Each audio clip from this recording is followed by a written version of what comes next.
C'est parti pour une nouvelle émission de Devant le match. Bonjour à tous et bienvenue sur RIG 90.7 à Blanquefort. On est ravis ce soir de vous retrouver puisqu'il y a une très grosse émission, on vous l'avait annoncé la semaine dernière.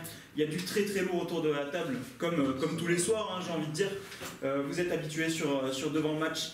Retrouvez-nous sur les réseaux sociaux, retrouvez notamment Manu qui va nous faire un live tweet de cette émission en direct sur notre compte Twitter, Devant le match officiel. Vous retrouverez également le podcast à partir de lundi, mardi, sur la chaîne YouTube également et sur Facebook, tous les programmes, toute la semaine. Et si vous avez suivi cette semaine, vous savez qu'il y a du lourd autour de la table. Non, je sais pas. Quand tu parles. Répète le programme. Mais écoute, je vais t'annoncer, je vais d'abord présenter mes chroniqueurs comme d'habitude. Je suis avec Capitaine Bernie. Bonjour Capitaine. Bonsoir tout le monde. Ça va? Mais très bien, très chaud et en pleine forme. Ouais, chaud. Ouais, mon fils a bien dormi donc je suis chaud. C'est essentiel. Avec nous, on a également Gio, comme d'hab. Comme d'hab, voilà, un bon milieu de terrain toujours, un peu mieux que Bakayoko, on va en parler, mais voilà, sinon tout va bien, pas de masque, voilà, pas de 50 Shades of je sais pas quoi, voilà, on reste calme. Range le feu, ouais. Range le feu. Avec nous, ouais, Geoffrey il a l'air tendu un peu aussi. Salut à toi Geoffrey. Non, Geoffrey il est très calme, salut à tous. Voilà, il me tardait de démarrer cette émission, on a du monde et tout ça, et puis moi j'ai des petites révélations à faire avec notre dernier invité, donc il me tarde aussi ce petit moment, on va bien s'amuser je pense. Ok. Avec nous, on a également Aurélien qui est derrière les caméras, il est en train de suer depuis une heure, c'est un peu dingue. Alors, si vous avez vu Une journée en enfer avec Bruce Willis et Samuel Jackson, vous avez un peu Aurélien. Voilà, c'est ça. Et donc, vous pouvez retrouver également Manu, je l'ai déjà dit, sur les réseaux sociaux, qui va vous répondre, poser des questions à nos invités. Gio, je vais te laisser présenter nos invités de la soirée. Donc, ce soir, une émission riche en guests. Donc, nous avons la chance d'avoir Bastien Loquet avec nous. Oui, la chance, je sais pas. Hein. Si. Moi, je mise les cotes à 1,50 sur la chance. Donc avec nous aussi Nicolas Caillé, membre du foot golf qui représente le foot golf en Aquitaine. Tout à fait. Et la chance aussi de m'avoir. Et la chance parce que il a vu en vrai, in real life, le mulet de Tony Vérel peut-être. Ouais, il est presque touché. Ce n'est pas une légende. Donc on en parlera, de ce sport. De ce quoi? Comment? De ce sport, d'accord. De ce sport, donc de savoir si un 3 en 1 ça rapporte aussi un albatros, ça rapporte une voiture ou pas. On en a parlé un petit peu en off. Tout à fait. Ah oui, ça peut arriver. Voilà, donc ça peut-être amènera pourquoi pas. Et puis derrière donc on aura Olivier Guégan qui nous fera l'amitié de venir avec Cédric Angebar. Cédric Angebar aussi, ouais. Qui sortira de son match, je crois que ça se passe pas très bien, du maintien en plus. Ouais. Scénario à l'américaine qui tourne un peu mal. C'est ça. Samuel Jackson. La suite du programme, on parlera bien évidemment de ce qui s'est passé tout au long de la semaine sur les compétitions européennes qui ne se sont pas très bien passées pour nos clubs français, on reviendra dessus. Tu parlais de Bakayoko, on pourra parler d'Mbappé, de Buffon, de qui on veut. Je parlais de 50-11 de aussi. Oui, c'est vrai. C'est vrai que tu nous as guiché avec ça aussi. On fera aussi un petit. Manu il a frissonné. D'ailleurs, s'il y a des filles qui savent zouker, n'hésitez pas à envoyer votre numéro de téléphone pour Manu, il adore. Voilà, sur le compte Twitter, n'hésitez pas. Il sera ravi de les recevoir en tout cas.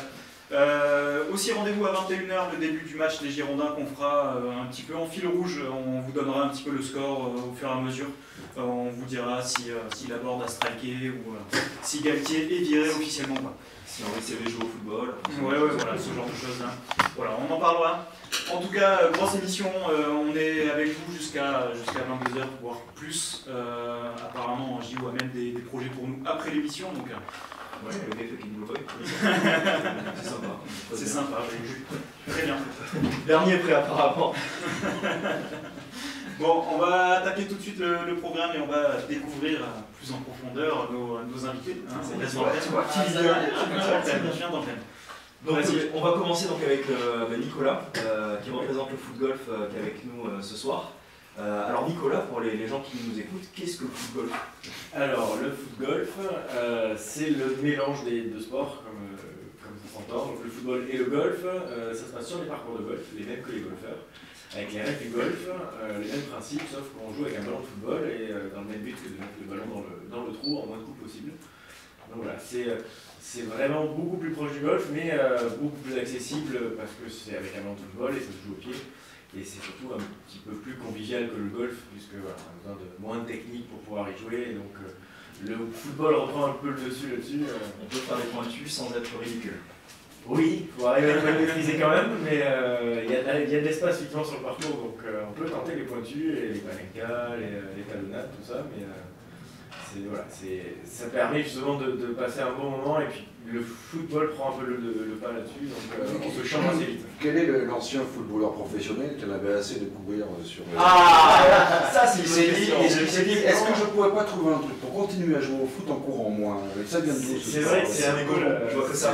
c'est un peu l'explication cachée quand on essaie de pas trop donner, mais c'est ça, c'est tous les footballeurs qui en avaient marre des entraînements le soir et le dimanche, qui voulaient quand même taper dans le ballon. Non, ça vient d'où? Ça vient d'où? Ça vient de Hollande, ça a été inventé par les Hollandais en 2009 si je dis pas de bêtises. Donc c'est eux qui voulaient arrêter de courir alors. Voilà, c'est les premiers, voilà. On va arrêter de courir. Et comment ça se passe au niveau technique, moi? Parce que bon, j'ai fait un petit coucou à mon papa qui est golfeur, au niveau de l'installation des trous en fait. Oui, c'est ça, c'est le problème du trou. Enfin, c'est parce que rentrer un gros ballon dans un petit trou, ça semble un peu compliqué quand même. C'est pas évident, on va faire un petit coup. Oui, c'est ça, c'est toujours le problème. C'est un gros ballon. on installe un autre trou en fait. Ah d'accord, c'est le deuxième trou. Entrée des artistes. Voilà, qu'on appelle un bogey, effectivement, c'est un autre trou qu'on installe qui est jamais sur le green, qui est toujours à l'extérieur du green, qui est en général un endroit qui ne va pas gêner les golfeurs, ou alors s'ils arrivent à cet endroit-là, c'est qu'ils se sont un petit peu loupés. C'est le trou caché. C'est ça. Il est plus épais celui-là. Voilà, il est beaucoup plus large, et c'est un bogey qui a à peu près 55 cm. Ah oui, quand même. Voilà. Ah oui. Et donc, est-ce que c'est le même type de jeu avec il faut avoir un handicap bas ou grand comment ça se passe? Alors il n'y a pas encore de handicap, il y a un index qui existe. Allez-y, ça va bien se passer. Ça va être très il y a beaucoup de termes comme ça. Mais donc oui, il n'y a pas de handicap, il y a un index, un classement national qui permet de jouer. Il y a les mêmes règles que le golf, les mêmes techniques, les mêmes termes, les mêmes formules de jeu. Exactement les mêmes. Oui, le parcours est forcément plus long. Voilà, c'est une question par rapport au parcours, les distances Ouais, c'est ça, ouais. pour jouer, parce qu'on ne peut pas jouer sur 300-400 mètres. Non, prend c'est trop de ça. temps. Ouais. Du coup, comment ça fonctionne vraiment à partir du moment où on met le pied sur le green, enfin sur le golf. Ouais. Effectivement, oui, autant au golf, on peut envoyer une balle à 250 mètres, avec un ballon de foot, c'est un peu compliqué. Donc, soit on est sur des parcours adaptés, comme il y a des parcours qu'on appelle les parcours compacts au golf, qui sont des trous assez courts, qui vont faire entre 50 et 200 mètres, donc c'est exactement le même. Quand on est sur un grand 18 classique, en fait, généralement on avance au départ. Voilà. Soit en fait sur un trou assez grand, on va avancer le départ, parfois même on va faire deux trous sur un seul. Sur un seul. Deux trous sur un seul trou. Voilà. Avec un index.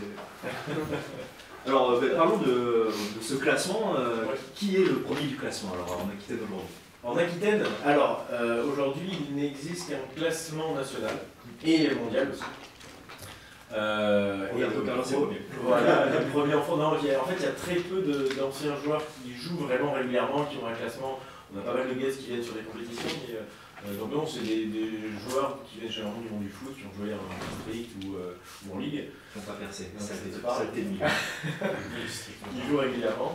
Et en Aquitaine, on va lancer un championnat de Gironde qui va démarrer le week-end prochain, le 13 mai au golf de Camérac. Donc, Alors allez-y, voilà, allez-y. il y a plus d'instant promo. Et qui va Il faut nous donner toutes les dates du coup. Oui, bah on S'il parle. y a tout un championnat. C'est ça. Il faut venir à quelle heure pour faire du bruit là, sur le premier départ? C'est vous qui venez pour faire du bruit. Ça, tu sais pas.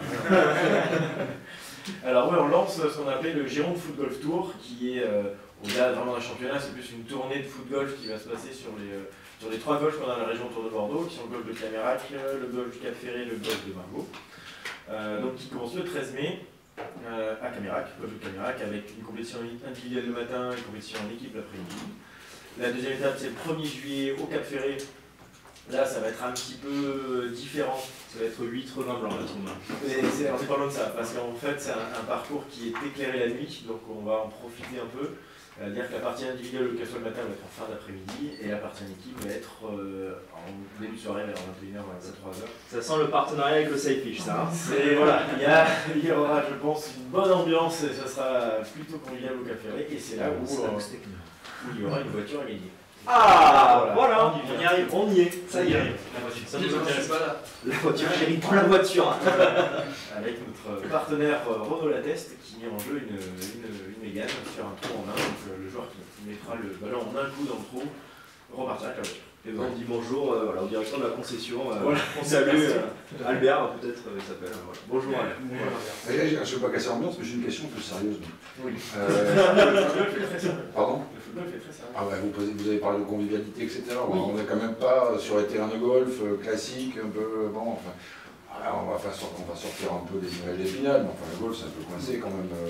Oui, alors on est d'accord. Enfin, on n'est pas sur le côté autant élitiste que le golf. J'aimerais savoir comment il se fait que beaucoup de sportifs de haut niveau, beaucoup de footballeurs, beaucoup de rugbyman, etc., beaucoup passent au golf. Comment ça se fait? Parce que c'est vrai qu'on a l'impression que c'est deux mondes complètement différents, le rugby, le foot, beaucoup de dépenses physiques, des contacts, etc. Il y a beaucoup d'anciens pros, même des pros en activité, qui jouent au golf. C'est quoi? C'est la complémentarité Je suis désolé d'être un peu... Si vous les endormez, mais si vous les endormez, vous pouvez... On a les bonbons et tout. Non, mais On est comme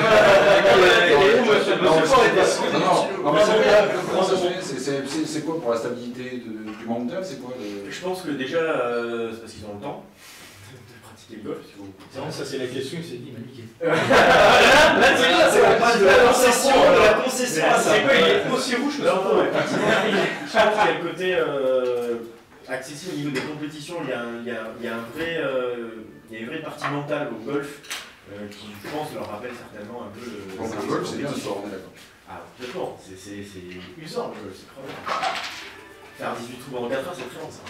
Non, on en a parlé en off, c'est pas fatigant, et là si on est d'accord, c'est un hobby. Tu m'as dit 10 km. Combien de temps tu le fais pour faire 10 km? On le fait en... Oui, ça fait dans le genre entre 4 et 5 heures. C'est une balade. Oui, mais ce qui est difficile en fait, c'est la concentration, c'est le fait de répéter les gestes, qui est un geste hyper technique et hyper difficile au golf. Et de ça, par On va vous passer maintenant si ça vous ce arrange. qui est dur au golf, c'est comme au football, en fait, on peut faire 17 trous super magnifiques, génial, et on n'en fera rien, et tout est fichu quoi. On vous interrompt sur ce débat politique. Voilà, allez voter d'ailleurs dimanche. Donc nous avons Olivier Guégan, ancien entraîneur de Reims en Ligue 1 et surtout actuellement entraîneur donc, du club de Grenoble Foot. Qui nous fait la gentillesse d'être avec nous. Olivier, bonsoir. Ouais, bonsoir. Merci d'être avec nous et d'avoir répondu si rapidement à l'invitation de notre modeste radio. Allez, pas de soucis. Mais c'était pour vous féliciter, donc ça valait le coup. Voilà. Il n'y a rien de fait encore. Voilà, ça c'est le vrai sportif de haut niveau. Enfin, en attendant, ça reste bien embarqué. Donc pour les auditeurs qui nous écoutent et qui demandaient aussi peut-être de vos nouvelles toute la semaine, donc vous entraînez donc le club de Grenoble Foot 38 Ouais. et vous êtes actuellement premier du groupe de CFA. Oui. Donc ma question, ça sent la montée quand même. Oui, bah, c'était l'objectif affiché en début de saison, se donner les moyens pour y arriver. Il nous reste 2 échéances, on a 6 points d'avance, on a 2 matchs à jouer à la maison à l'extérieur et on reçoit le 2e la semaine prochaine. Donc, il nous manque 1 point sur le tableau de marche pour valider la montée. Donc rester encore concentré et bien finir le travail. Ce que disait un peu en off, c'est quelque part c'est un peu un scénario à l'américaine aussi. Vous affrontez le second sur l'avant-dernier match, le dernier permettra de faire l'apéro après derrière. Surtout que je crois qu'en Bretagne vous savez le faire ça. Ouais, écoutez, c'est un beau choix. Si ça se passe comme ça sera parfait. Maintenant, vous savez, le football est aussi tellement imprévisible et impitoyable qu'il faut rester concentré et même si on a confiance, mais on n'a pas validé encore, donc il va falloir tout faire pour valider devant notre public qui va venir nombreux la semaine prochaine. Bon, c'est pas grave, vous allez fermer tous les bars de Grenoble et puis ça va être réglé. Comme ça, la ouais, vacances après. Mais on attend personnes, donc il va y avoir, ça va vraiment être une belle fête. Ça fait 5 ans que le club végète à ce niveau-là, il y a une très très grosse attente, il y a un public nombreux, donc ça peut être une belle fête du football. J'allais y venir, d'ailleurs, vous avez entraîné donc Reims en Ligue 1, tout le monde vous a suivi. Comment vous êtes arrivé à Grenoble en fait? Tout simplement, c'est que j'avais envie d'un projet ambitieux, intéressant, et j'avais envie d'écrire mon histoire et de faire grandir un club, de mettre ma patte vraiment dans un projet.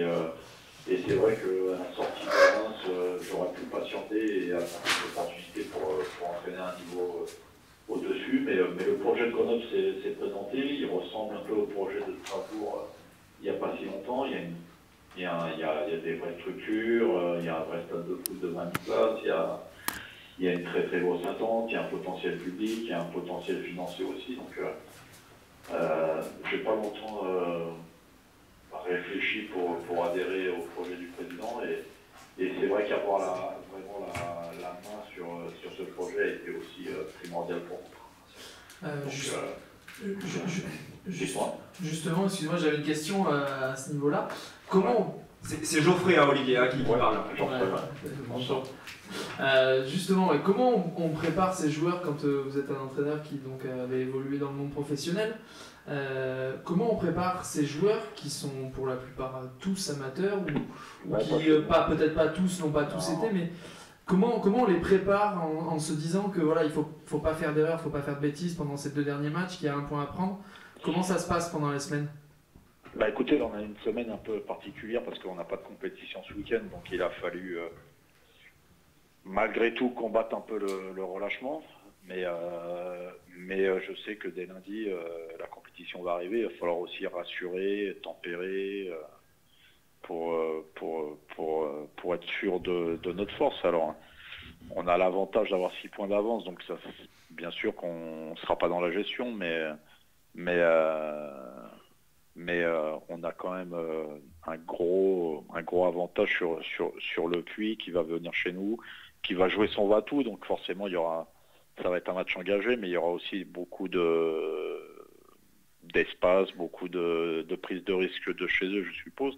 Donc à nous de bien négocier. Je sais que le public aussi attend qu'on fasse une grande performance. Donc oui, il va falloir tempérer, il va falloir gérer, il va falloir être mature, surtout dans notre jeu. Mais comme on le fait depuis le début de saison, on va surtout prendre le match en main et essayer d'imposer notre plan de jeu.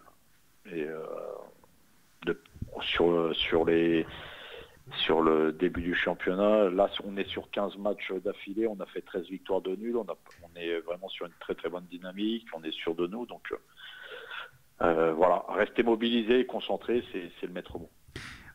Olivier, est-ce que vous vous attendiez à avoir des résultats aussi positifs cette année, ou vous aviez un projet qui était un petit peu plus long dans le temps, et si c'est une surprise, est-ce que vous avez déjà préparé la saison prochaine? Ce qui est sûr, c'est que la division, moi je la connaissais pas, donc il y a eu beaucoup de découvertes de ma part, parce que le club je connaissais les structures et le potentiel du club. Après le niveau, je connaissais pas bien, parce que ça faisait 5 ans que j'étais en Ligue 1 en tant qu'adjoint et entraîneur principal, donc j'avais ce niveau-là, je connaissais pas, donc il y avait un nouveau staff, beaucoup de mouvements chez les joueurs, donc il a fallu créer une identité, créer créer notre projet de jeu et notre philosophie, et c'est vrai que on a eu un début qui était pas difficile, mais on n'était pas payé sur les résultats. Par contre, le contenu des matchs était très intéressant.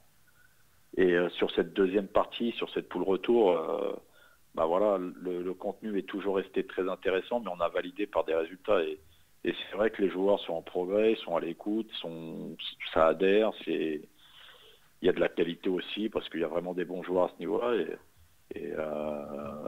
Non, l'objectif était clair et net, c'était de monter dès cette année. Donc on est bien parti, il va falloir valider.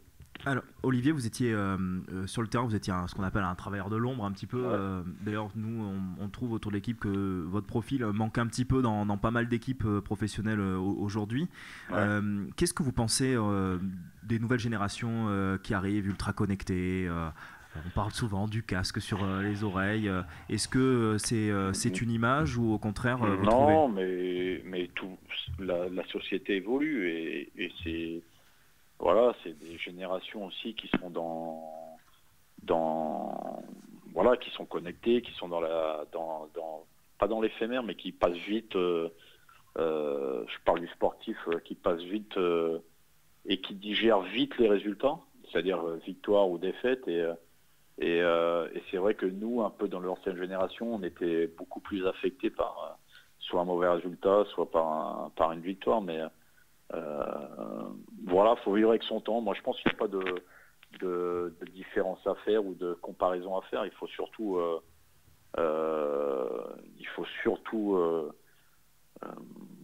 garder une ligne de conduite. Moi, je pense que les jeunes joueurs ont beaucoup de qualité. C'est-à-dire qu'ils sont très matures pour leur âge, même si en dehors ou même si l'apparence laisse penser à autre chose. Mais quand je prends Mbappé à Monaco, je prends voilà, toute cette jeune génération qui arrive, c'est quand même phénoménal à 18 ans, voir des gamins qui existent au très très haut niveau, et même si c'est un phénomène, mais avec montrer autant de maturité, c'est quand même... Et c'est pas le seul. Voilà, c'est quand même incroyable. Donc oui, il y a l'image qui ressort et qui est pas ce qu'on attend peut-être, mais franchement, ce que ces jeunes nous proposent est quand même grand, quoi. Donc, je suppose que vous avez suivi le match de Ligue des Champions de Monaco. Oui. Vous qui êtes coach et qui avez entraîné au plus haut niveau, qu'avez-vous pensé du match de Jardim quelque part? Du coach de Monaco? Oui. Bah, je pense qu'il a une équipe aussi qui est dans le Money Time, qui a beaucoup joué. Je crois que c'est l'équipe qui a fait le plus de matchs en Europe, je crois. Je suis pas sûr. Donc forcément, il y a un peu de fatigue et d'usure. Là, il a eu un peu de casse sur le match de Monaco, sur le match de Champions League contre la Juve. Mais attention, la Juve, c'est quand même un très très gros morceau, très mature au poste clé, avec qui allie l'expérience et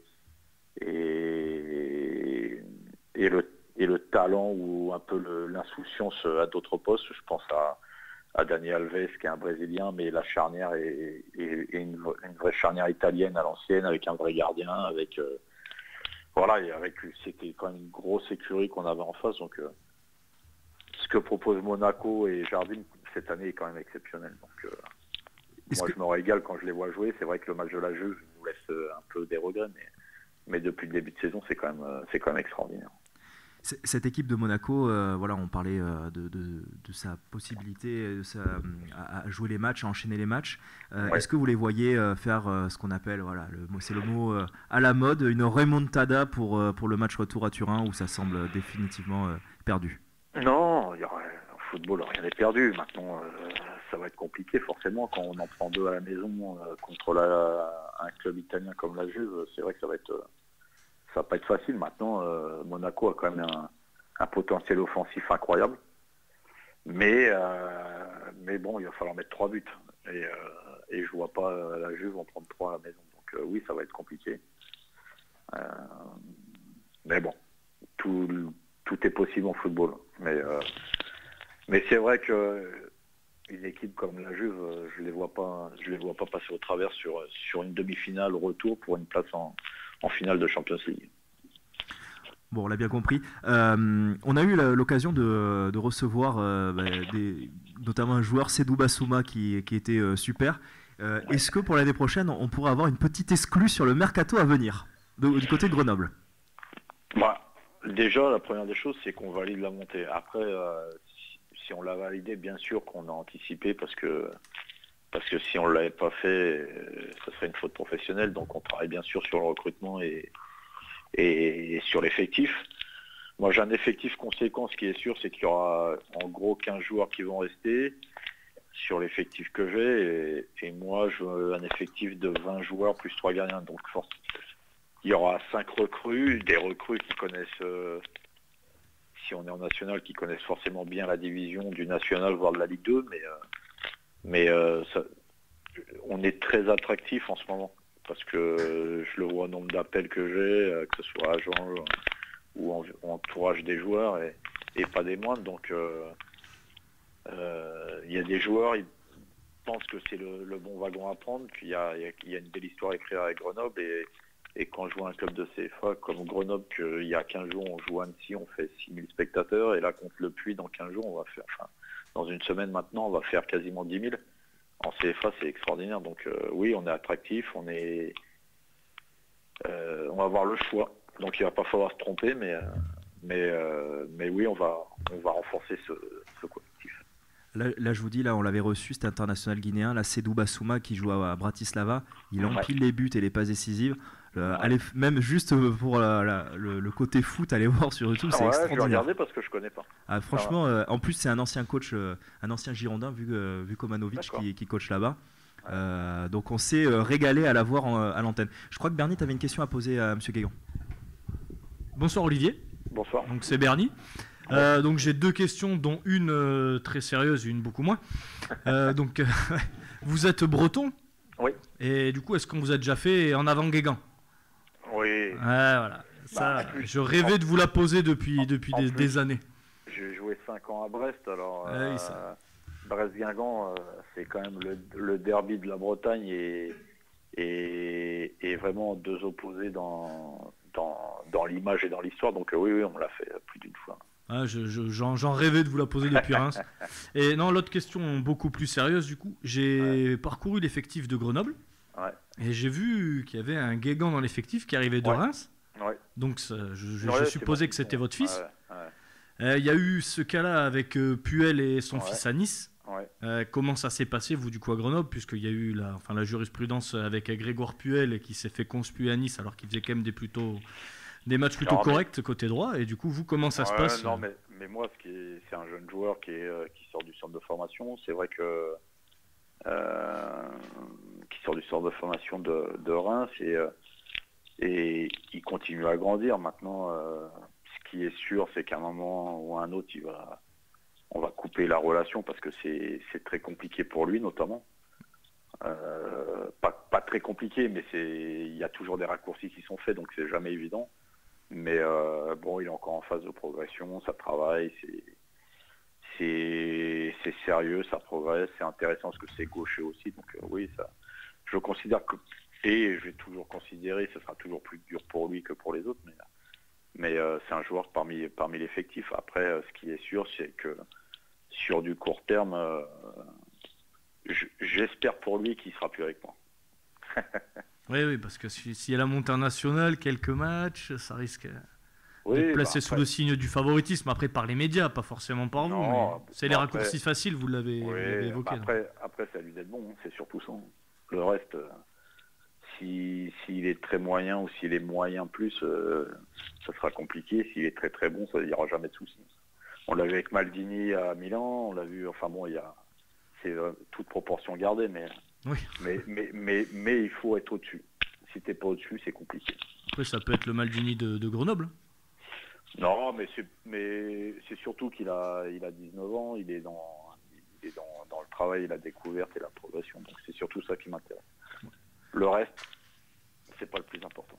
Et un point mercato, vu que je sais que vous êtes un grand fan de notre émission, il y a quelques temps, on a eu Dominique Bernatovic, grand formateur de gardien. Si vous cherchez du monde pour l'an prochain, je peux vous mettre en relation facilement et il est disponible. Ouais, non, mais on a un staff qui est déjà formé. Ah oui, j'avais bien regardé, qui est compétent et qui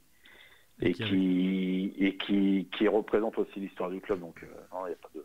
Et puis les résultats suivent, donc. Ouais, il n'y a pas de souci.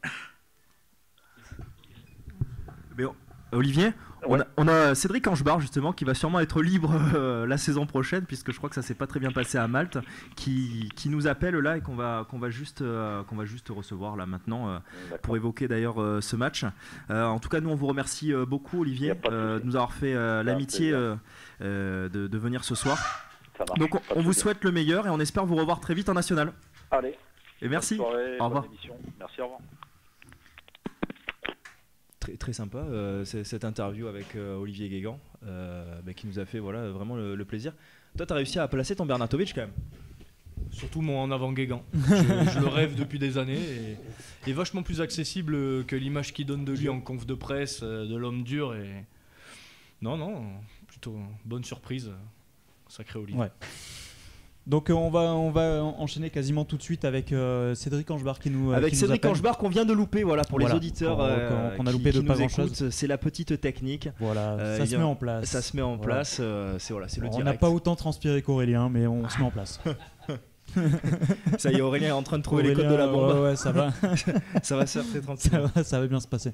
Donc oui, merci beaucoup en tout cas à Olivier Guégan d'avoir répondu à cette interview sur nos ondes. Très gentil. Très pro, très calme.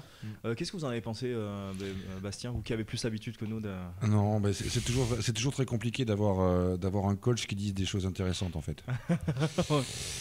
Je veux pas être méchant, mais c'est vrai que des conférences de presse, j'en ai fait quelques-unes, on va dire. Et c'est vrai qu'on sent de plus en plus une sorte de façon un peu stéréotypée de répondre aux questions des journalistes. Et il y a des éléments de langage qui sont utilisés en permanence. Au début, c'était des coachs. Après, on avait un petit peu plus de naturel avec les joueurs. Et le problème, c'est que les joueurs se mettent à être aussi coachés de la même façon, avec aussi des éléments de langage, etc. La communication des clubs est de plus en plus serrée, de plus en plus compliquée. Et c'est vrai que c'est bien, parce que je pense qu'il sait que vous êtes des spécialistes, que vous posez des questions de spécialistes, de gens qui aiment le foot. Donc voilà, il se lâche un petit peu plus. C'est vrai qu'en général, quand on fait une conférence de presse de joueurs ou de coachs, c'est de plus en plus difficile de retrouver, de sortir un truc intéressant. Alors je ne veux pas parler de ma carrière, mais enfin, quand j'ai commencé à la radio, à l'époque, c'était les Lizarazu, c'était les Zidane, c'était les Dugas, c'était des gens comme ça qu'on attendait à la sortie du vestiaire avec les collègues, qu'on pouvait tutoyer, avec qui on serrait les mains sincèrement et facilement, sans problème. Et voilà, tiens, Zizou, t'as 2 minutes oui, bien sûr, pas de problème. Ou alors, c'était non, j'ai pas le temps, revenez demain, c'est bon. Et ça se passait simplement. Maintenant, vous allez au Girondins de Bordeaux, vous avez 3 joueurs, vous savez pas lesquels vont être désignés avant la conf. Et donc c'est très compliqué. Venez faire un tour au Hayan. On est parqué dans un Algeco. C'est pas très simple. Enfin, c'est compliqué. C'est aussi ce que disait Monsieur Guégan par rapport à l'évolution du monde, c'est-à-dire que à l'époque, du coup, ils n'avaient pas tous ces moyens de s'exprimer. Les Zidane, les Lisa, les Dugas dont vous parlez, ils n'avaient pas autant de moyens qu'ont les jeunes joueurs maintenant pour s'exprimer. Et c'est vrai qu'on le voit maintenant. Quasiment tout passe par les réseaux sociaux. Alors après, c'est souvent désolé, j'ai fait ci, j'ai fait ça, mais beaucoup de choses passent plus facilement par les réseaux sociaux que par une interview où, comme vous le dites, là, ils sont calés par le club à dire des phrases un peu bateau, que n'importe quel joueur pourrait dire. Ouais, mais enfin, a priori, quand on est un joueur professionnel, ça fait partie du job, quoi. Répondre aux questions, ça fait partie du métier. Donc à partir du moment où on met des éléments de langage qu'on retrouve à longueur d'interview, ça finit par être lassant, et pour eux parce qu'ils répètent la même chose, et pour les journalistes parce ils entendent la même chose, et pour les téléspectateurs, les lecteurs ou les auditeurs qui entendent la même chose.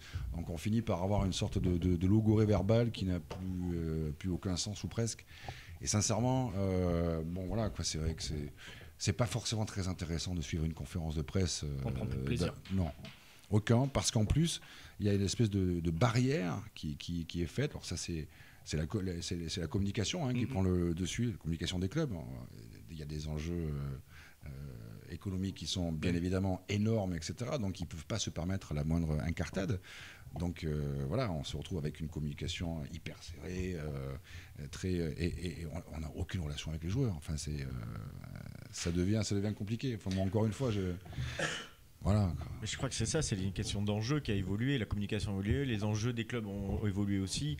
Quand tu vois qu'aujourd'hui, le fait d'être 4e, 5e ou 6e, ça peut changer complètement la suite. Je veux dire, les enjeux d'une communication, tu parlais tout à l'heure des Zidane, Izarzo, etc. Avant, il n'y avait pas d'antécédents sur des erreurs de communication ou quoi. Et aujourd'hui, quand tu parles des réseaux sociaux, la moindre petite erreur, le moindre petit mot est repris tout de suite. Et derrière, ça peut varier sur la carrière d'un joueur, sur son transfert, sur plein de choses. Qu'ils envoient un communiqué de presse avec 2 déclarations avant un match et puis c'est réglé, basta quoi. Je veux dire, voilà. On peut aller jusque là si vraiment il y a un besoin, parce que là en plus c'est même plus des interviews qu'on fait à la longue, c'est davantage on sert presque plus de vecteurs de communication des clubs qu'autre chose. Et regardez un petit peu les réactions que peuvent avoir certains coachs ou certains joueurs en disant très vite, de toute façon la presse, vous dites n'importe quoi, vous avez jamais joué au foot, vous y connaissez rien, machin, laissez-nous faire. C'est le raccourci facile, ça. Voilà, on va les laisser faire, on va ce que je veux dire. Bon, c'est dommage, quoi. Parce que les gens ils sont devant leur télé, ils aiment le foot, mais. Faudrait leur faire quelques petites blagues en conf de presse. Ouais, genre en avant Guégan, comme ça, ouais. Non, alors celle-là, elle est vraiment à moi. pour se marrer, quoi. Non, elle est à moi, non, mais il faut un petit chauffeur de salle, tu vois. Non, mais c'est vrai que parfois, mais en même temps, c'était sympa. Moi, je me souviens, je sais plus de quel coach. Qui avait dit très sérieusement en conférence de presse, vous savez, quand on est devant le mur, il n'y a qu'une chose à faire, c'est avancer. Oui, bah oui. Oui, donc on en a eu. Voilà, on en a eu des comme ça. Enfin, je veux dire, mais en même temps, c'est ce qui fait aussi le charme de ce genre de trucs. Mais bien sûr, c'est voilà. Bon, ça peut être sympa, Mais c'est vrai qu'une interview comme ça qu'on vient de faire, voilà, on sent que c'est des gens. Oui, c'est aseptisé. Après, c'est sûr. C'est pour ça qu'il fallait lui faire une petite en avant Guégan. En avant Guégan, je trouve que c'était. On l'attente. Je me suis dit, s'il raccroche, bon, bah écoutez, j'aurais flingué l'interview, mais bon, même en parlant de son fils, c'était un peu risqué. mais tu l'as fait, et d'ailleurs. On parlait d'invités sympathiques. Nous avons Cédric Angebar qui nous fait vraiment le plaisir aussi d'être là, puisqu'il vient de sortir de la douche et pour nous parler de la victoire alors du Mosta FC. Cédric ? Oui, c'est bon, on a gagné 4-2. Ouais. Allez là, c'est ça que j'aime entendre. Ouais, c'est clair, parce qu'après une période difficile depuis le début de saison, on sort un peu la tête de l'eau et là on finit avant-dernier, donc on a un match de barrage la semaine prochaine, vendredi prochain, contre le 4e de Ligue 2. Alors je peux vous dire qu'on était déjà en train de vous placer auprès d'Olivier Guégan pour le National l'année prochaine à Grenoble. Donc l'avenir, et là je fais un petit clin d'œil à Arnaud Martinez qui est votre représentant et que je salue, qui a permis de faciliter l'interview. Donc l'avenir était fait, voilà. Ah bah c'est bien, merci, vous travaillez pour moi, c'est sympa. On travaille pour le plaisir du football, voilà, c'est ce qu'on disait en off. Putain, c'est horrible ce que je viens de dire, je mérite des gifles. Alors, donc comment s'est passé le match, Cédric ? Ça a été un peu difficile, on perdait 1-0 à la mi-temps avec une première mi-temps catastrophe de notre part. Et puis deuxième mi-temps, on est bien revenu dans le match et on a mis 4 buts en un quart d'heure, 20 minutes. Ah oui. 4-1 et puis on prend un but à la dernière minute sur un corner direct, mais anecdotique, mais super deuxième mi-temps on a fait. Vous avez mis un but comme contre le Zénith ou pas ? Non, j'ai pas marqué, non. Il y a eu un triplé d'un numéro 10 de chez nous, mais non, j'ai eu une occasion de la tête, mais pas, non, j'ai pas réussi à marquer. Vous avez mis je le garde pour le dernier match, pour le match de barrage. Pour aller donner le maillot aux supporters, à la Messi. Ouais. Allez montrer ça. Vous avez poussé un petit coup de soufflante ou quoi ? Puisqu'on en parlait en off, vous êtes un petit peu le joueur le plus expérimenté de l'équipe. Je crois que même sans prendre des pincettes, c'est vrai. Est-ce que vous avez pris la parole à la mi-temps ? Non, pas trop à la mi-temps. Avant le match, j'ai pris la parole parce que cette semaine, ça a été catastrophe au niveau de la qualité des joueurs. On a des joueurs qui ont des fois des problèmes techniques, mais c'était une catastrophe cette semaine. Et puis jour du match très important, il y a 6 joueurs qui arrivent en retard, mais de 10 minutes à quart d'heure, et puis normal, sans problème. Donc là, j'ai poussé une gueulante. Je leur ai dit qu'à un moment donné, on est dans le milieu pro, il faut respecter les horaires, il faut respecter les autres, et ça s'appelle le professionnalisme. Et on peut pas prétendre à une victoire si à un moment donné, on n'est pas sérieux à côté. Je leur ai dit on allait perdre le match. Et bon. La première année, on a raté complètement notre première mi-temps, et voilà, et à la mi-temps, on s'est régulé un peu, et ça a remis les choses en ordre. C'est la digestion du kebab, c'est pour ça. Ouais, on va dire ça. Quel est d'ailleurs le niveau de ce championnat maltais ? Vous qui avez connu la Ligue 1, la Ligue des Champions, et avec les meilleurs, à quoi vous fait référence ce championnat ? on est sur un niveau DH là ici. C'est vrai que c'est très. Alors des Cédric, fois des joueurs en dessous. on a notre capitaine Bernie qui est déjà en train de faire ses valises pour vous rejoindre. Allez, bon par contre ils ont le droit qu'à 7 étrangers sur la feuille de match, donc c'est pour ça mais il y a beaucoup de joueurs africains, beaucoup de joueurs de seconde, de troisième ou quatrième zone qui viennent des pays des Hongrie ou des choses comme ça, ou d'Amérique du Sud qui sont pas pris dans les grands championnats et puis qui se rabattent sur des championnats comme ça. Pour les auditeurs qui nous écoutent, quel est le joueur le plus connu de la Ligue par exemple? Est-ce que c'est vous ou il y en a d'autres? Je crois que c'est moi. Non, j'en ai parlé, il y a un joueur maltais qui a joué, alors je serais incapable de dire son nom, mais qui a joué en première ligue et qui a un gros CV en première ligue. Mais je pourrais impossible de dire où il a joué. Mais j'ai regardé la dernière fois, il a 150 matchs je crois, en première ligue, donc mais c'est un maltais, donc il faudra rechercher. Il doit y en avoir 150 000 des joueurs maltais qui jouent en première ligue. D'accord, donc lui il n'a pas que ciré le banc, il a aussi joué. Non, mais non, il a joué pas mal. Mais sinon, je pense que j'ai le plus gros CV mais bon, il y a pas, sans me vanter, j'ai quand même plus de 500 matchs professionnels, donc c'est vrai qu'il n'y a pas grand joueurs qui sont capables d'avoir ça. Ouais. Vous parlez d'un niveau DH, du coup on en parlait avec Geoffrey Paulet qui est avec nous, je vous en avais parlé aussi en off, Cédric, que vous avez vu croiser à un mariage si je comprends bien. Comment sont les infrastructures du club? Est-ce que c'est un club house en préfabriqué ou en dur comme on dit? On est sur un club de DH encore une fois, même des fois DSR, il y a un terrain d'entraînement synthétique où tout le monde s'entraîne avec un petit club house et les affaires chacun se fait nettoyer chez soi. C'est vraiment le monde amateur. C'est vraiment le monde amateur. J'ai connu ça quand je suis reparti à Mondeville après ma première saison en Inde. Et encore, il y avait plus de moyens au niveau des infrastructures de terrain que là. Il y a juste un synthé pour toutes les catégories d'équipes. D'accord, donc des fois, il n'y a pas d'eau chaude dans les douches. Si, parce qu'il n'y a que nous, l'équipe première, qui allons dans les vestiaires. Les autres, en fait, les enfants viennent se changent pas. En fait, ils viennent habillés, repartent habillés. Même des joueurs de chez nous arrivent comme ça, arrivent 2 minutes avant le début de l'entraînement, habillés, puis repartent aussitôt. C'est vraiment... on est dans le monde amateur. Alors maintenant qu'il y a un peu plus de certitude sur l'avenir du club, il y a ce match de barrage, mais bon, ça a l'air bien embarqué. Est-ce que déjà vous aviez un deal peut-être avec les dirigeants pour rester à Malte ou c'est un one-shot? Eux, ils aimeraient bien, ils m'en ont déjà parlé, qu'est-ce que je faisais, sachant que je pense que j'ai une grande chance de retourner en Inde. Mais c'est vrai qu'ils m'ont demandé quand est-ce qu'ils reprenaient la saison en Inde et ils aimeraient bien que je commence avec eux, que j'aille en Inde et puis que je revienne avec eux après en fait. Mais si je fais ça, je pense que ma famille va pas être trop contente. Que je parte encore autant de temps, déjà là c'était dur. Avec l'Inde où je pars 3, 4, 5 mois sans voir la famille, donc c'est vrai que c'est pas très facile, mais bon, ça fait partie du métier, il y a des avantages, il y a des inconvénients. D'accord, parce que là vous êtes tout seul à Malte. Oui, mes enfants ont l'école et puis c'était pour 4 mois, donc on se dit on va pas tout chambouler pour 4 mois. Ma femme travaille, donc voilà, on voulait pas tout chambouler. Il y avait les vacances scolaires, on s'est dit qu'ils allaient venir pendant les vacances scolaires, mais je me suis blessé entre temps, donc je suis rentré en France 2 mois. Donc voilà, là je suis arrivé il y a 3 semaines et donc c'est pour ça que personne n'est venu ici avec moi. D'accord. Quel serait l'idéal alors dans le futur? Ce serait évidemment de rejoindre votre famille, je suppose, sur le territoire métropolitain. Est-ce qu'un dernier challenge vous tenterait? Moi, comme j'ai toujours dit, je suis ouvert à toute proposition. C'est vrai que c'est les challenges qui sont le plus importants, c'est pas l'aspect financier quoi que ce soit. Je suis en fin de carrière, c'est vraiment des opportunités qui m'intéressent. L'Inde, c'est vrai que c'est proposé à moi, c'était un super challenge et j'aime depuis 3 ans, c'est ce que je suis là-bas. Je suis vraiment bien coté, je fais des grosses saisons, donc ça me plaît. Maintenant, à un moment donné, comme je disais, il y a la famille, il va falloir réfléchir à ça. Peu importe, moi j'aime le foot, j'ai encore envie de jouer, donc je suis prêt à discuter avec plein de monde, même pourquoi pas une reconversion, quoi que ce soit, quelque chose comme ça. Je suis ouvert à tout, je suis ouvert à toute discussion, il n'y a pas de problème là-dessus. Eh ben, je vais vous dire, on a Bastien Loquet, le rédacteur en chef de TV7 qui est là, aussi pour une reconversion si vous voulez. Ou le foot golf. Ou le foot golf aussi. Ou le foot golf. Bonne occasion. Ça vous tente pas de toucher le mulet de Tony Vérel? Laissez-le tranquille, ce pour Tony. Surtout que quand il va être en face de moi, je vais moins faire le malin.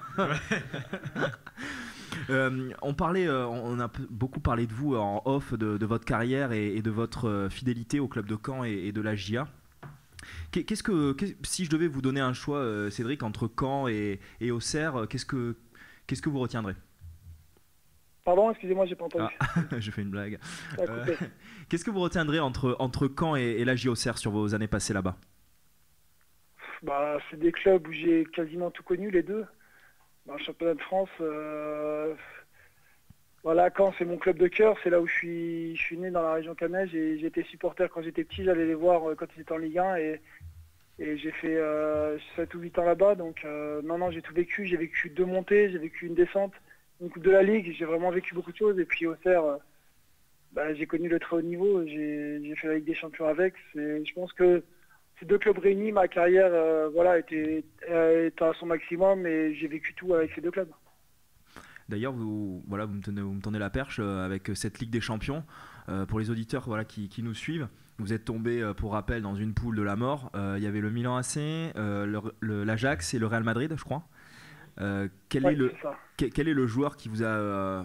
ou les joueurs plutôt, on va commencer comme ça. Quels sont les joueurs qui vous ont le plus impressionné sur ces 6-7 matchs? Sans hésitation, Ibrahimovic, je pense. Ibrahimovic, c'est ça? Ouais. C'est un joueur qu'on voit pas du match et puis on a l'impression que quand il a décidé de vouloir marquer, il marque en fait. C'est vraiment cette impression-là. À l'aller, on prend 2 buts, c'est lui qui marque les 2 et au retour, pareil, on ne voit pas du match et puis à un moment donné, il prend la balle, il frappe et bute. Et tu te dis, c'est vraiment le... Voilà. T'as vraiment l'impression, le mec, il dit, tiens, je vais aller marquer, hop, et il va marquer. Voilà. Hashtag monsieur propre. Ouais, non mais c'est clair, c'est ça, c'est un peu énervant, tu te dis, parce que tu cours tout le match, tu te dis, on est pas mal, on joue bien, et ça a l'air d'aller, et puis lui, il t'anéantit tous tes espoirs en 2 minutes. Ouais. Nicolas Caillé qui est en face de moi, qui représente le foot golf, il se dit au foot golf c'est pareil, hein, voilà, 3 en 1, j'ai envie de le faire, je le fais, mince. Voilà. Ouais, c'est un peu ça, c'est ça, tout est dans le mental. Ouais. Alors d'ailleurs, Cédric, si vous avez besoin d'une Renault, il faut venir sur le contest au Cap Ferré. En plus, ça vous permettrait de voir notre belle région et peut-être de rencontrer les gens du Stade Bordelais aussi, parce que je sais qu'ils recherchent des profils comme vous au passage. Donc peut-être d'aller gagner cette voiture, cette Renault. C'est ça, le 1er juillet au Cap Ferré. Voilà, et puis on y passe des super vacances aussi. Vous connaissez la région un peu, Cédric? Ouais, je connais un peu. J'ai mon oncle et ma tante qui habitent là-bas et depuis tout petit, j'y vais en vacances. Donc c'est vraiment une région que j'adore. J'allais voir les Girondins quand j'étais petit à la sortie de l'entraînement. Donc non, c'est vraiment une région qui me plaît et que dès que je peux, je retourne en vacances là-bas. Et justement, bonjour Cédric, c'est Geoffrey. Justement, je profite de ça pour faire passer un petit message là de la part de mon coach et de plusieurs de mes joueurs. On s'était rencontrés au mariage de Laure, donc votre cousine, il y a quelques temps. Et on attend toujours, nous le contrat est prêt, on n'attend plus que votre signature pour venir jouer au JSA en première division district à Bordeaux. Si ça peut vous plaire, si ça peut vous intéresser, voilà, on cherche quelqu'un pour animer notre défense à côté de moi, donc du coup ça pourrait nous intéresser. Je l'ai pas encore reçu le contrat. C'est parce qu'on n'a aucun moyen de l'envoyer, nous, c'est obligé. Il faut ils ont pas le budget pour une imprimante, Cédric. C'est pour ça. Pour le timbre est trop cher. Donc Bernie, t'avais une question, je crois, pour Cédric. Bonsoir Cédric, c'est Bernie. En avant Guégan, ça va le faire. Ça passera pas. Si je cale en avant Cédric, non ça va. Non mais déjà, j'ai lu le surnom c'est CC, donc moi je vais t'appeler CC. Et j'ai lu, alors moi tu cherchais des trucs sur toi cet après-midi, ça m'a fait rire, j'ai rigolé. Pour ceux qui n'ont pas bossé autour de cette table, n'est-ce pas Bastien? Tu rêvais d'être prof de maths. Ouais, c'est ça. Ah, déjà ça a calmé tout le monde. Prof de maths. Mais pourquoi? Parce que non, j'étais doué en maths à l'école, donc ça peut pas de problème, je suis assez logique et j'ai toujours eu des bonnes notes, j'ai eu mon bac S. Donc après le lycée, j'hésitais entre la fac de maths et la fac de sport. Donc, du coup, je suis parti jouer à Caen. Mais j'ai pris la fac de sport. Donc, voilà. Et il y a aussi une anecdote où j'ai pas eu la réponse. Avant le match contre le Real, il y a ton fils Tim qui voulait le maillot de Cristiano Ronaldo. Ouais. Et alors? Il l'a eu? Non, pas possible. Le maillot de Cristiano, il y a des joueurs qui lui ont demandé, même avant le match. Moi, ça a toujours été mon principe, c'était de jamais demander un maillot avant un match. Ouais. Ou pendant le match, je préfère attendre la fin. Et donc c'est pour ça, en fait, il y en avait déjà plein qui lui avaient demandé depuis longtemps. Donc c'était foutu, quoi. Pas réussi. Ouais, et Tim, ça va? Bon, j'ai eu celui de Di Maria, donc... Oui, ça va. C'est pas dégueu non plus, quoi. Non, on va pas se plaindre. Non, bon, bah... Et du coup, j'ai aussi vu que tu aimais les États-Unis. pourquoi pas la MLS du coup avant l'Inde. J'ai toujours essayé, j'ai contacté beaucoup d'agents pour essayer d'aller là-bas, même après l'Inde, au mois de janvier. C'est vrai que la saison, eux, commence au mois de mars, je crois. Donc j'ai toujours essayé d'y aller, mais ça a toujours bloqué. Il n'y a jamais eu de proposition intéressante. Enfin, même aucune proposition. Donc voilà, peut-être que je ne connaissais pas les bonnes personnes, peut-être que trop âgé, je ne sais pas. Enfin, j'ai jamais rien eu de la MLS. Après, on connaît quelqu'un au Miami FC. Voilà, c'est Eloi, Wagno Eloi, qui a monté son club, donc on va te donner le numéro. Donc faut que je signe à Grenoble en première division. Nous on est comme ça, nous. Et dans 2 ans à TV7 avec Bastien. Alors, nous on est comme ça, nous. Ah, c'est bien. Pour jouer au foot golf, faut capter. Et après pour jouer au foot golf avec Nico, donc ça va être chaud. Hein. Ouais, ça me fait beaucoup de choses. Bon, moi j'ai pas de job pour toi, je me sens un peu con. Nounou, j'ai mon fils à garder. Voilà. Je peux pas me caler avec TV7, quoi. C'est compliqué. Bon, en tout cas, merci d'avoir répondu à mes questions bizarres. Avec plaisir, toujours. Il n'y a pas de questions bizarres. Ah, voilà, il y a un problème. Il n'y a que des gens bizarres qui les posent. Et voilà, c'est ça. Je t'avais dit en off, si tu voulais les questions ou pas. Voilà, tu as eu ta réponse. Non, mais moi, comme je te l'ai dit, moi, j'ai aucun problème avec toutes les questions. J'ai pas de sujet tabou. Dans toute ma carrière, j'ai toujours répondu à toutes les questions. Et je vois pas pourquoi il y a des joueurs qui, des fois, sur certaines questions ne veulent pas répondre. Il n'y a rien de tabou dans la vie. Et au contraire, je pense que plus tu es franc avec les gens, avec les journalistes, moins tu as de problème. Et moi, j'ai jamais eu un problème avec un journaliste qui a détourné mes propos. Ah, je peux te dire qu'on en a eu quelques-uns, c'était des interviews Robocop. C'était au millimètre. D'ailleurs, on parlait de Caen. Qu'est-ce que tu penses de cette dégringolade de Caen ?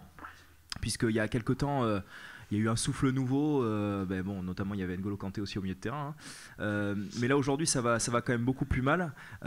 Qu'est-ce que tu penses de ça ? Parce que je suppose que tu dois les suivre. Ouais, je regarde les résultats, je regarde pas trop les matchs, mais c'est clair je pense qu'ils ont raté un peu leur mercato. Les recrues n'ont peut-être pas apporté ce qu'il fallait. Et puis il y a peut-être aussi une usure mentale du groupe. Le coach Patrice Garand est depuis un moment aussi là. Donc c'est vrai que c'est jamais facile pour un groupe d'avoir un coach pendant 5, 6, 7 ans. Donc je sais pas, faut être au sein du groupe. Apparemment il y a un bon groupe. J'ai eu Nicolas Seub il y a 3-4 mois, il m'a dit qu'il y avait un super groupe. Maintenant, le niveau de la Ligue 1 a augmenté aussi. Faut pas. Enfin moi je trouve que il y a 3-4 équipes qui jouent vraiment bien au ballon aujourd'hui en Ligue 1. Et il faut augmenter son niveau aussi si on veut rester en Ligue 1 maintenant. C'est terrible cette équipe de Caen parce que vous aviez trouvé à un moment donné, quand je dis vous, c'est le club, avait trouvé un coach mental apparemment, une espèce de gourou non mais c'est vrai, c'est ce qui avait été dit, qui avait réussi à remobiliser tout un groupe. Et on se souvient la deuxième partie de saison, c'était quoi, il y a 2 saisons je crois, fantastique qu'ils avaient fait. Et on se disait qu'on parlait même de Julien Ferré, voilà, dans la lignée des Benjamin Nivet, des Lachuert, tous ces mecs-là, tous ces numéros 10 un petit peu oubliés, qui avaient grand talent. Et aujourd'hui, on retombe un petit peu dans cet effet un peu dégringolade, de jouer les matchs, mais de quand même perdre les matchs. C'est frustrant quand même, cette équipe de Caen qui a toujours joué au ballon et qui perd tout le temps finalement. C'est jamais facile de trouver des joueurs qui sont d'un très très haut niveau. Il y a eu pendant tant d'années, il y a eu aussi un groupe qui a été extraordinaire. Moi, je me souviens même quand on est descendu de Ligue 1 à Ligue 2, on a gardé quasiment la même ossature du groupe, la même ambiance avec quelques recrues qui venaient de Ligue 1 et donc qui nous ont apporté aussi un plus. Et c'est grâce à ça qu'on a réussi à remonter.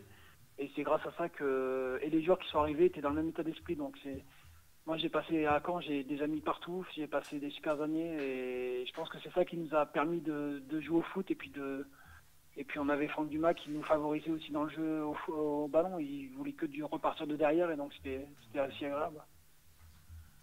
Ouais, d'ailleurs, Bernie vient de me dire, aujourd'hui il est un peu en prison, quoi. Donc on lui fait un coucou parce que c'est vrai qu'il prenait le beau jeu.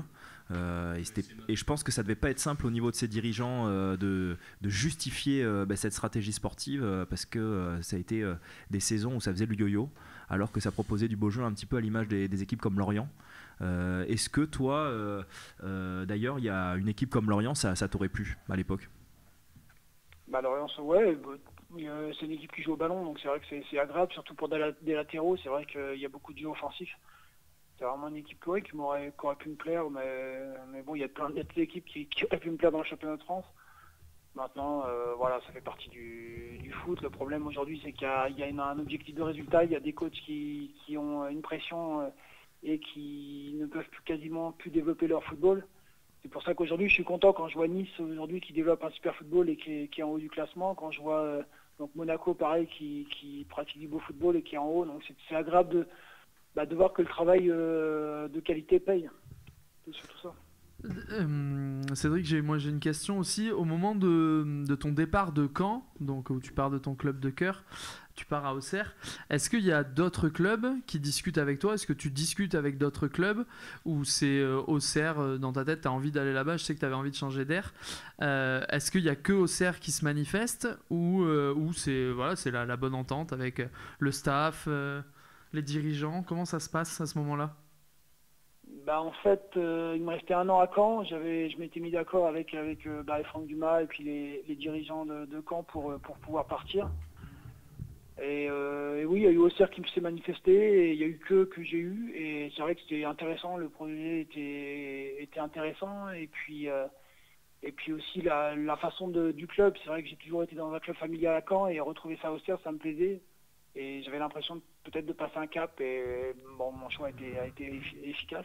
Ah oui. Mais je pense que voilà, non, j'ai pas eu d'autres propositions, mais voilà, parce que j'ai pas cherché. Dès que j'ai eu Auxerre, j'ai dit on y va, et puis j'ai eu Jean Fernandez et il n'y a eu aucun souci là-dessus. D'accord, très bien. On a parlé de la Ligue des Champions tout à l'heure, Cédric. Toi qui connais ce niveau et tu as rencontré quand même les meilleures équipes du moment à l'époque, qu'est-ce que tu penses là, de Monaco et Lyon là, qui sont en demi? Bien, je suis content.